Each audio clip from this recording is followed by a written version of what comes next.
Hey everyone, and welcome to the Rowdy Robot Elden Ring walkthrough playthrough. This is intended to be a complete walkthrough of the game. We're planning to do pretty much everything that the game has to offer, except for all of the multiple endings. We'll try to pick up all the items, complete all the dungeons and bosses. We'll watch all of the cutscenes fully, listen to all of the dialogue, and read all of the item descriptions.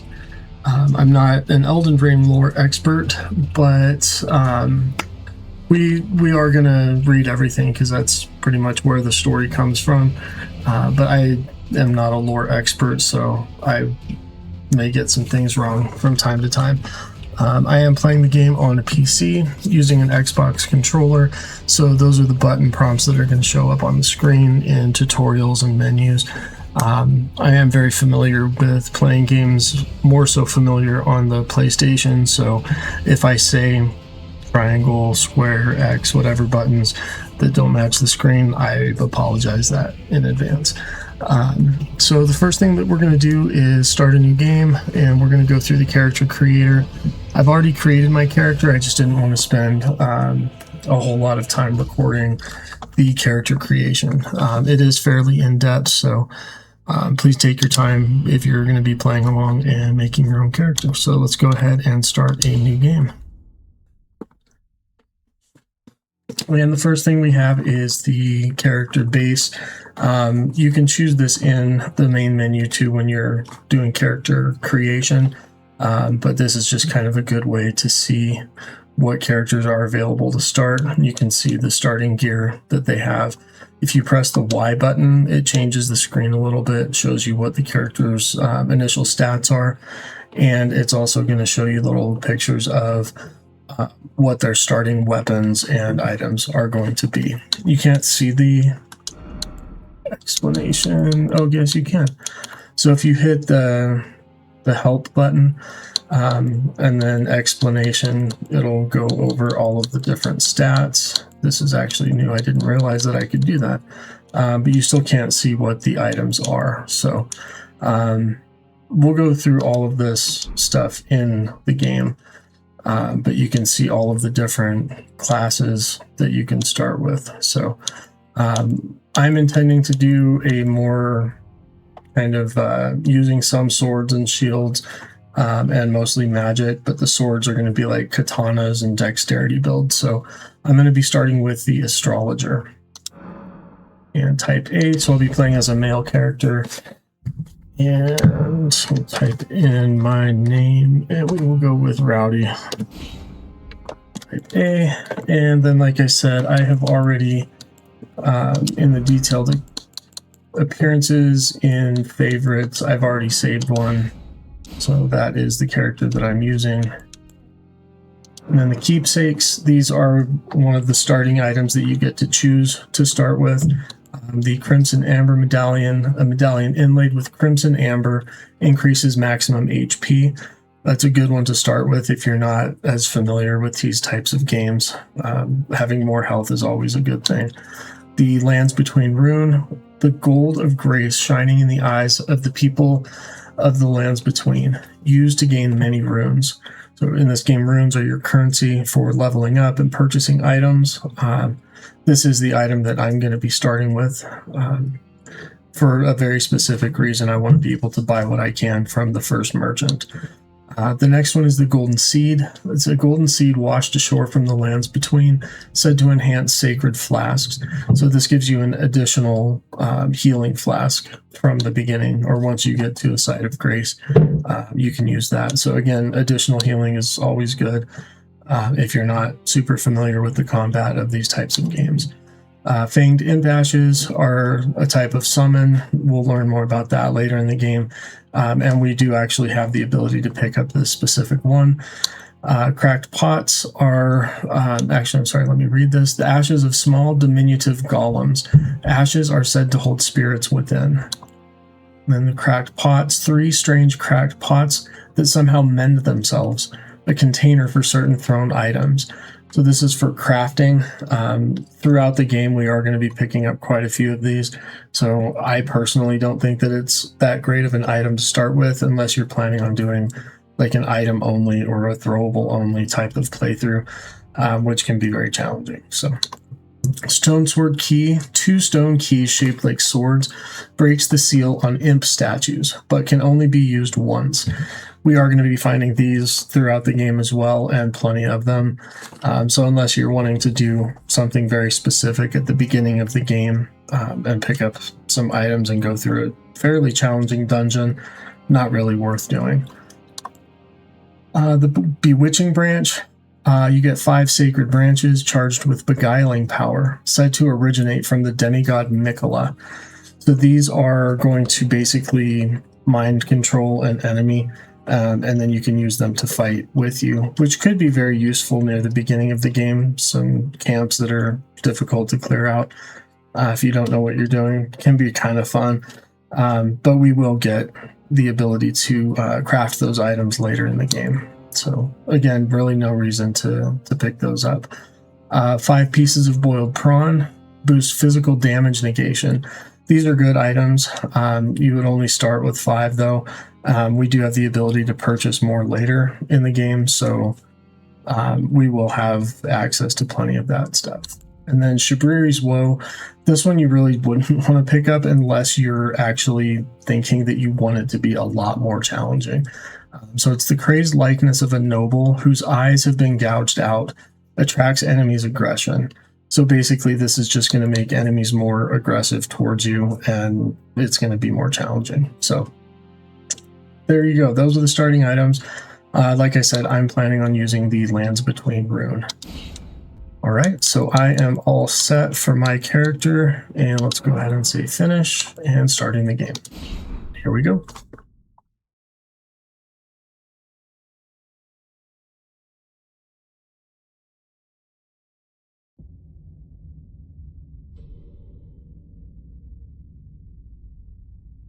The fallen leaves tell a story.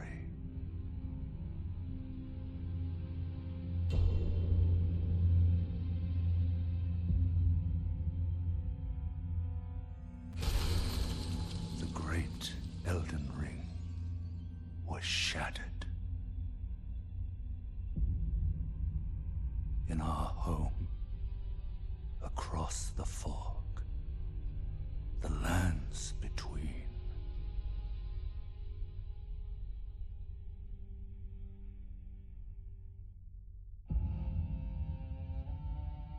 Now, Queen Marika the Eternal is nowhere to be found. And in the night of the Black Knives, Godwyn the Golden was first to perish. Soon, Marika's offspring, demigods all, claimed the shards of the Elden Ring.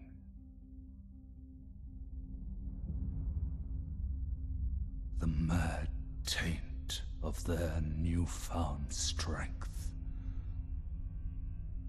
triggered the shattering.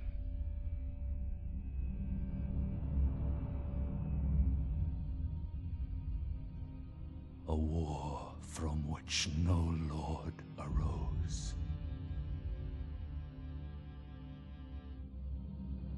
A war leading to abandonment by the greater will. Oh, rise now, ye tarnished, ye dead who yet live. The call of long-lost grace speaks to us all.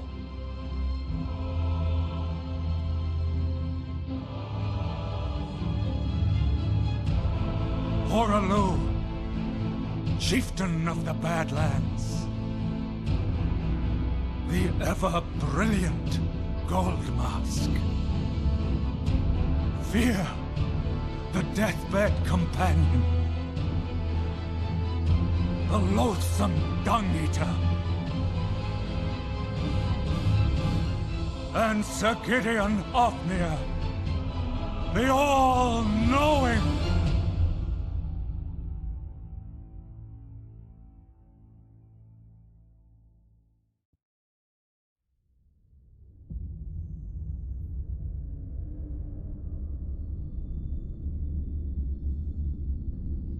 and one other, whom grace would again bless. A tarnished of no renown.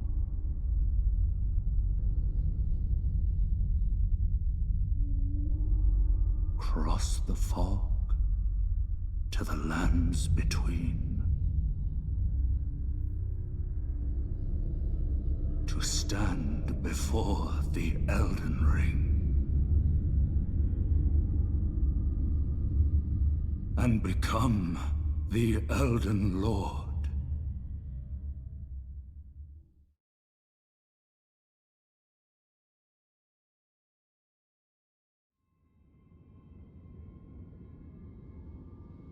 So here we are in the beginning of the game. So I would assume most people playing or watching this are unfamiliar with the game, maybe, I don't know. But you go into this kind of blind, you don't get tutorials on what the button prompts do for like attacking and things like that. So I'm not going to really go over that until we get to those tutorials. So let's go ahead and read this message. Though the path be broken and uncertain, claim your place as Elden Lord. And then we can go and pillage the remains from here. The tarnished, wizened finger.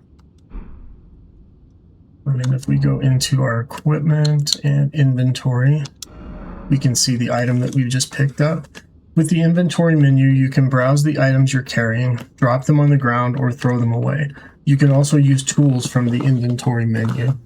So X will show large image and explanation, and Y will toggle character data. New inventory features. New features can be enabled in the display tab with the system menu. Items obtained for the first time can be marked with a gold exclamation, and a dedicated tab has been created to view the items obtained most recently. All right, so I will be going through all of these items eventually and reading the descriptions of them. But for now, we'll just do the one that we had picked up, which is the Tarnished Wizened Finger. The item effect is used to write messages to other worlds. So again, if we push Y, we can switch the view on the right, and you can see that it changes our character status. So this shows our level and all that information, and then it goes to what we have equipped. And the effects it has. I'll probably make a separate video going through all of the menus and stats and everything, just because it's probably too much just to do in-game, since we'll probably want to get into playing. And then if we hit the X button, that brings up more information and a larger image. So this is an item that's used for online play, and you use it to write messages. Your messages will be conveyed to other worlds, allowing other players to read them. The finger of corpse wax, so emaciated the bone is visible. It is a relic of those who came before, left to help those who would come after. So even if you're not playing with other people, like either cooperatively or competitively, you can still leave messages that other people can see. I personally prefer to play offline just because the messages tend to clutter up the screen. And here we are at the Chapel of Anticipation. That is amazing. We're going to learn a lot more about that tree and that castle. Alright, so there's really not much to do here other than just to kind of move forward. You can search around and break some stuff, but we'll just go ahead and get through.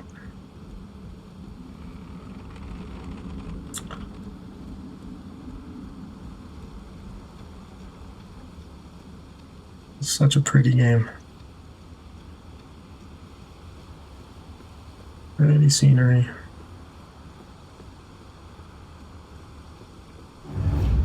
And not so pretty enemies. Alright.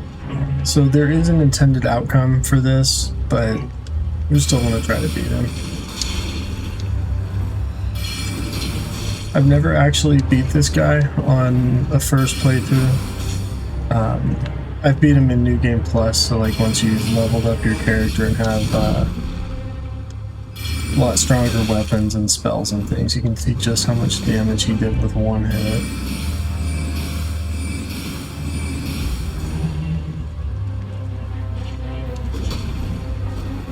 I think the closest I've been to beating him was I got him about halfway down on his health. So let's watch another cutscene.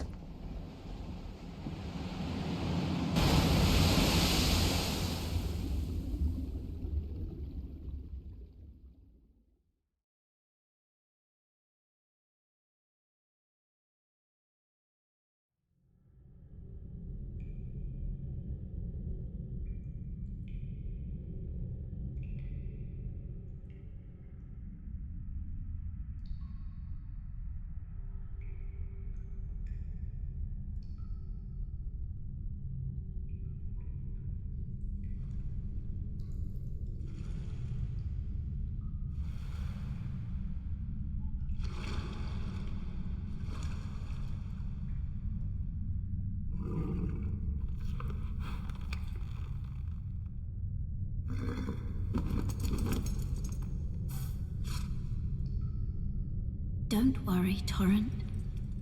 Fortune is on his side. We found him here, after all.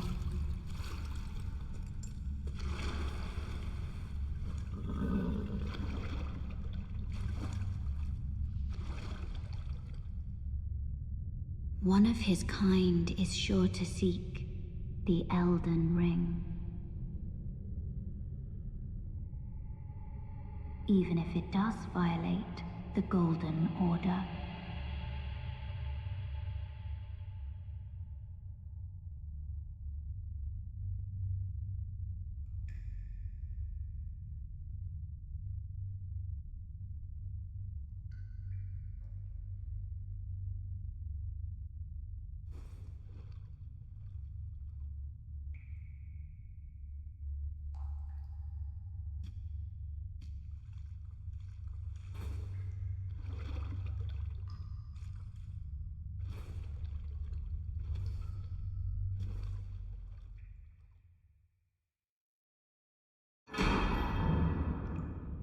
Here we are in the Stranded Graveyard, and we just got the Flask of Crimson Tears and the Flask of Cerulean Tears. Let's go ahead and take a look at those in our inventory. And the Flask of Cerulean Tears restores FP, which I think the word is focus points. That's basically what you use for spells and certain skills and abilities.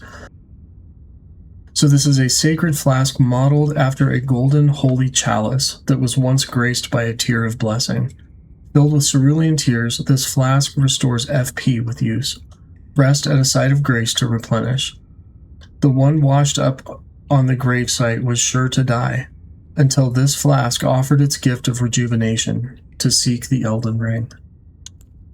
And this one is same item description, filled with crimson tears. This flask restores HP with use. All right, so these are going to fill our health and our magic points, basically. All right. So we are in the Stranded Graveyard. There's really nothing to do over this way. As you can see an item up there. We can't get to that one quite yet. Got another message on the ground. The Cave of Knowledge lies below. The Cave of Knowledge. Jump down the hole ahead and you will find the Cave of Knowledge. There you can learn more about the game controls and basic actions, as well as other tips that may be helpful during your adventures in the lands between. So if you're familiar with the game and you just want to go ahead and start, you just go up those steps over there by the little golden sapling, and then go through those doors and head out. But we're going to go through this tutorial cave as well, the Cave of Knowledge. Let's go ahead and talk to this guy. Brave Tarnished, take the plunge of learning and remembrance. Recall the arts of war and your warrior's blood. Alright, so let's go ahead and go down here. And in this game, there is fall damage, but you have to fall pretty darn far to take damage. So that message that just popped up, I think it said to switch items with the down on your D-pad. So you can see I'm switching between that Lands Between rune, the Flask of Crimson Tears, and Cerulean Tears. And then it says to use the X button to use an item. Right, Sites of Grace. Resting at a Site of Grace will restore your HP, FP, and cleanse any status ailments. It also will also refill your sacred flasks. However, most of the enemies you've defeated will be revived. You can find Sites of Grace by going where light converges. And then the star next to that says the explanations are acquired in the form of info items and can be accessed from the inventory at any time. So let me go ahead and show you that in inventory. Okay, so about Sites of Grace, so that's the item, is the description of Sites of Grace, and then the Cave of Knowledge. And this one also popped up earlier about new inventory features. So here we have a Site of Grace. I'm going to go ahead and finish up here for the first episode. I'm going to try to keep them about 20 to 30 minutes long. And then towards the end of the episode, if I still have items in my inventory that have those gold exclamation points, I'll read those. I'll try to read most things as we pick them up, though. But if there's any leftovers, I'll read them at the end of the episode. So this is what we started with, the Lands Between rune, used to gain 3,000 runes. Grace said to have once dwelled in the eyes of the inhabitants of the Lands Between, the lingering residue of gold, used to gain 3,000 runes. No grace resides in the eyes of the tarnished. If it ever did, it is now lost. And this one we have the Glintstone Arc. It's a sorcery, so this is one of the spells we'll be using. Fires a horizontally widening magic arc. One of the glintstone sorceries of the Academy of Rea Lucaria fires a horizontal arc of magic that spreads outward. This sorcery can be cast repeatedly and while in motion. Granted to sorcerers who depart from the Academy to embark on journeys in order to fend off large groups of would-be adversaries. Fools often roam in packs. And we have the Glintstone Pebble, and this is the magic that I was using in that first fight against that Grafted Scion. And this one fires magic projectiles from Glintstone. The most basic Glintstone sorcery of the Academy of Rea Lucaria. The Glintstone serves as a conduit, launching magical projectiles at foes. This sorcery can be cast repeatedly and while in motion. This is a universal first step of the journey to true knowledge of sorcery. And this one is actually really good. You can use this one pretty much throughout the entire game, and it's really powerful.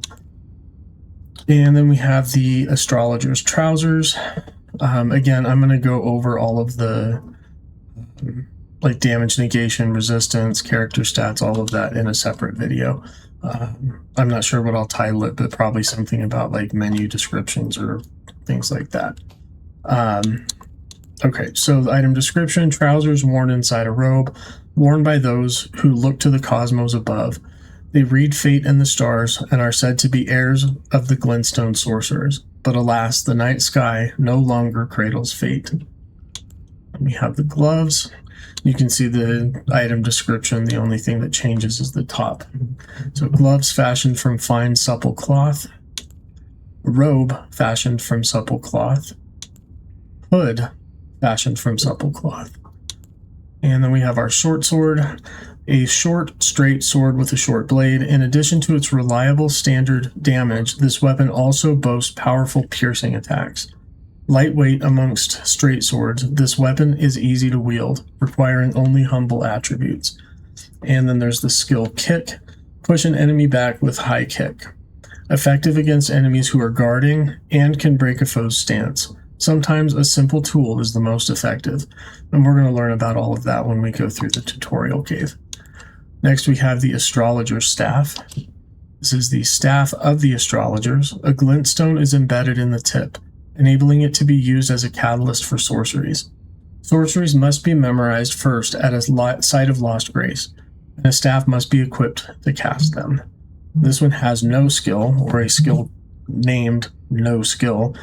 This armament has no skill. If the armament in the other hand has a skill, that skill will be used instead. And we'll go over what all of that means at a later time. We have the Scripture Wooden Shield. This is a small wooden round shield. It is light and easy to handle, but cannot offer the damage negation of a metal shield. An ancient cipher engraving lines the circumference. Though it isn't much, it boosts holy damage negation. And the skill on this one is Parry. Use this skill in time with a foe's melee attack to deflect it and break that foe's stance. This provides an opening to perform a critical hit.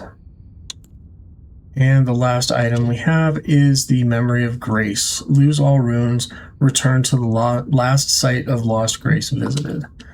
The Memory of First Grace, which once guided bygone tarnished to the lands between. Lose all runes and return to the last site of grace visited. It is merely a cycle. Stand before the Elden Ring, become the Elden Lord. Alright, so that's all of the items that we picked up. If you hit the right bumper, you can go through different narrowing down or like more specific stuff in your inventory. So this shows just the recent items. This shows all of the tools. And then we have ashes, which we haven't picked those up. Crafting materials, bolstering materials, key items, sorceries, incantations, ashes of war, melee armaments, ranged weapons. So if you're looking for a specific thing, and eventually you're going to get a ton of items and you're going to want to be able to search for them more efficiently, going to these different tabs is a much better way of doing that. So status, equipment, all of these other things we'll cover later. The things on the right hand side of the screen, we'll go over all of that at a later time. So for now, we're going to go to the Site of Grace, activate it, rest at it, and this is where we will leave off for now, and I will see you next time.